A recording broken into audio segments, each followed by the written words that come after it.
வணக்கம். தகவல் கிளிக்காய் இணைந்து கொள்வது சாகித்யா தவக்குமா. ஆக்கம் 130. 1.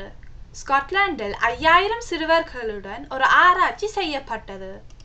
இந்த ஆராய்ச்சியில் உடற்பயிற்சிக்கும் பரீட்சைகளுக்கும் ஒரு தொடர்பை கண்டுபிடித்து இருக்கிறார்கள். இன்டென்சிவ் அதாவது ஆழமான உடற்பயிற்சியுடன் பரீட்சையின் தரத்தை அதிகரிக்க முடியும். இளையவர்கள் ஒவ்வொரு நாளும் 60 நிமிடங்கள் உடற்பயிற்சி செய்ய வேண்டும்.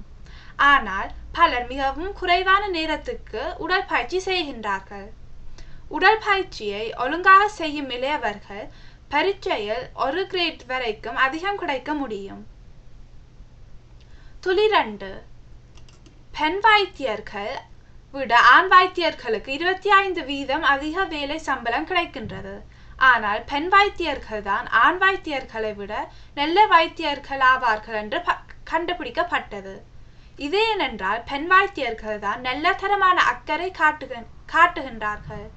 அதிகமாக பெண் வைத்தியர்கள் தான் நோயாளிகளுக்கு சரியான மருந்தை கொடுத்து முக்கியமான பரிசோதனைகளை செய்வார்கள்.